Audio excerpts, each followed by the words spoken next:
Okay, Sierra Game Scott doing a marathon Let's Play, at least on my end. Taping a bunch of these together, since it's been taking a little while to actually get this rolling. And I want to get as many up for you as possible, though I'll probably put them up in piecemeal fashion, at least to some degree. Anyway, let's move ahead with this game. What we're going to do is we are at the city jail. One thing I did want to mention is I really like the driving system in this game. And why do I like it? Because you don't actually have to drive.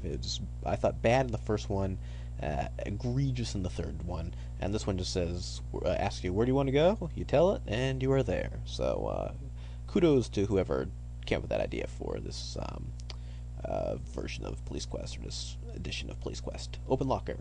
Using a key found in the locker door, you open the locker. Place gun in locker. You place the gun in the locker. Close the locker. You close the locker. I think I said locker, but my locker's already closed. Alright, so it automatically locks for you. Alright, now the reason you have to do that is if you actually go in there with your gun, you get a break, I think, the first time, but they'll actually take money from you. We only have $36 on us. Let's look money. And you need that at some point to a degree. You have 36 cash in your money clip, and there ain't an ATM in Police Quest 2, at least not one that's accessible to Sonny Bonds, so that's all the dough you have. I'm not 100% sure you need it, but I think you do. So, and if you keep fouling up, I think you run out of money and you get yourself in trouble later on. So you have to put your gun in the locker and remember to close and lock it. Otherwise, someone's gonna make off of your gun in an underground police a jail garage. Well, let's take a look around too. This is the underground parking garage of the New Lynn City Jail. You are filled with pride as the memories of the dedication ceremonies return. Following your heroic capture of Jesse Baines, aka the Death Angel, you became an instant celebrity. But now, unless you recapture Baines, only the bitter memories of failure will remain. Alright. Press button. You signal the jailer by pushing the buzzer. The jailer speaks to you through the PA system. Booking desk, can I help you? Open the door, my friend. The jailer's voice booms through the speaker. Please face the camera and show your ID. You do actually have to face the camera or it doesn't work properly, and you show the ID, which is why you need your wallet, because the ID is in there. After showing your ID, you hear a loud metal clank as the jailer releases the door locks. Alright. Obviously excited, the jailer says, Bonds, I can't believe it. I can't believe what happened. I can't get over it. We've never had an officer kidnapped before. Continuing, Baines took Pate and escaped in Pate's car. I sure hope he's okay. Poor kid. He's just a rookie, you know. Alright. Heck, we just put together the file this morning on Baines. He's already gone. Ask about Pate. Oh yeah, jailer, you want to look at Pate's file? I'll go get it for you.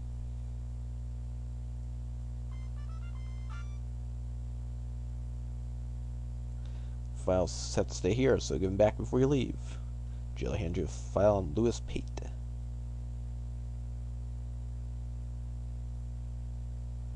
Alright, so not too much going on here. He was born in 66, white male, 5'11", black hair, brown eyes, I guess, 165 pounds, and apparently 165 pounds and got taken away by a 150-pound Jesse Baines. Oh well. His employment started in 87, which means this game was pretty old. Alright, okay, I guess we can return the file. Can we take the mugshot? I doubt it. But let's take mugshot.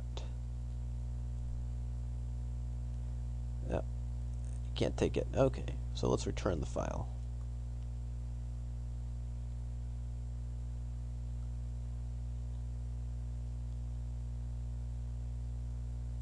Alright, so let's ask some more questions. When he comes back, I guess.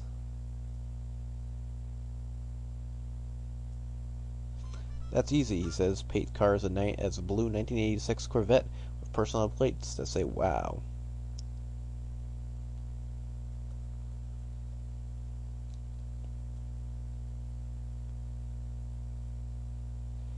There's only one person who's in custody, so the whole thing. Saxton.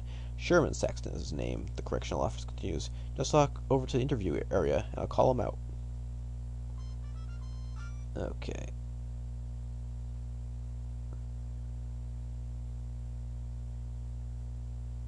You here to get me out of this joint? Saxton asks. So I guess our buddy Saxton wants to leave, but ask about escape. I don't remember actually doing this the first time. This whole part I'm looking through a walkthrough because I don't remember it all.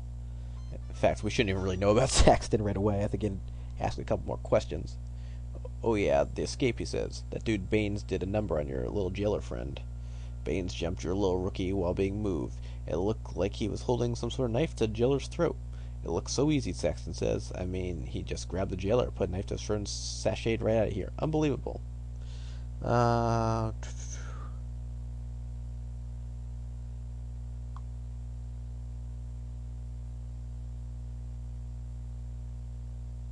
Okay, well, I guess we have enough of this guy. Alright, just want to make sure about that. Sorry for the brief delay there. Probably should have paused on you. Alright, and he goes back there. Alright, so ask about Baines. Oh yeah, the jailer says, let me get Baines' file for you. I'm sure you'll want to take a look at it. So this is one of the games, especially being a police officer, being a detective, you really should ask a lot of questions. We're going through a little quickly just because I have the walkthrough. I kind of know what's going on. But if you play this game, or even the first game, I think, I don't want to make any references to the third game, maybe even the fourth game, I'm not sure about that, but if you're being a good detective, just ask a lot of questions. It'll help you out and get you where you need to go, and if you skip it and just try to play through it, you're going to miss a lot. So here you go, Baines, the files have to stay here, so give them back before you leave. Alright, so we want to take this mugshot too. Mugshot. Alright, so we're racking up the points doing this. And the alias is Frank Sloan. Interesting. Alright, well, I think there's a few things you have to know or write down if you do actually play it through that we'll have to use later on, but unfortunately I have everything I need, so I'm not going to bother with that. And how are we doing on time? We're okay, so that's pretty much the jail. And let's, you don't want to leave this behind. If you do, I'm not sure if you can actually make it back if it's actually locked. But let's open the locker. You've got to unlock the locker, I'm sure. And, unlock locker. If you don't get to come back and get your gun, it's gonna be gone, and then you lose as well. So make sure you take your gun. Using the locker key from your pocket, you open the locker. Take gun. You take the gun, holster it, and close the locker. And you have to leave, like I said before, you have to leave $5 behind if you bring it inside to get your gun back. So as a penalty, goes into their coffee fund or Christmas fund or something. Open door. I actually forgot to lock the door, and I guess we're in okay shape. So I guess at the jail you're safe enough, but I probably should get in the habit of doing that because I think some of the other places that we're going to head over to are not going to be quite as safe for us just to leave the car behind. So we're going to actually drive to the mall now, and we should. I don't know if we're necessarily supposed to know that, but that's the next thing to do. So we're going to go ahead and head over there. Shopping early for Christmas, Keith jokes. Keith grabs the mic and calls dispatch. Dispatch 53 Mary 2 is 10-8 from Lynn City Jail. Dispatch comes on the air and responds. 53 Mary 2, 10-4. Dispatch copies 10-8 from Lynn City Jail. Keith keys the mic. Dispatch 53 Mary 2. Be advised we are en route to Oak Street Mall. Dispatch answers 53 Mary 2, 10-4. We copy you. Are en route to Oak Tree Mall. And I don't know if I'm going to do a dispatch every time, but you listen as the radio comes alive with your call. Number 53 Mary 2, dispatch, we have further traffic for you. Keith grabs the mic and answers, dispatch 53 Mary 2, go ahead with your traffic. 53 Mary continues, traffic officer Haynes has located a vehicle belonging to the correctional officer at Oak Street Mall. Continuing, per Captain Hall, respond to that 10:20 and 11:98 with Officer Haynes, dispatch clear. After acknowledging the radio call, Keith mumbles to Sonny, well, you heard it, big boy, let's roll. Alright, we're actually going there anyway, so I think what you're supposed to do is go back and then they'll key you in to do this. Keith says to you, Old Oak Tree Mall, boy, do I know that place well. My wife spends half my paycheck there. Mercy, mercy, Keith says. We almost had that bulldog for a hood ornament. Keith comments, can you believe the cars that you give us to drive these days? I think I can get better acceleration from my 10-speed bike.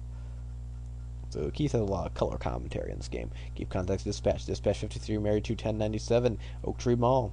Dispatch response 53 Mary 2, 10-4. Dispatch copies 1097, Oak Tree Mall. Alright, and we are rolling in. And I'm going to end the video here. And not touch anything. Hopefully it'll work out. Actually, let's keep going a little bit just so I'm safe on that. Keith says, look, Sonny, there's Haynes. We'll go a little long in this video. This is definitely the correctional officer's car, Haynes says. It's been sitting here a while, though, he continues, the engine is cold. Sonny, I'm going to go take a look around, Keith says. You go ahead and check out the car. Keith, always helpful. Okay, the reason I did that, just Haynes says, I think I'll go check around a little. There may be some witnesses. Alright, well, good for them. Anyway, they're going to head off. We've got some things to do, but that's going to be next video. And I just wanted to get through that just in case. I didn't want you to possibly miss the dialogue. So you got every piece of the dialogue. We'll see what's going on next time when we play Police Quest 2. Sierra Games Scott, signing off.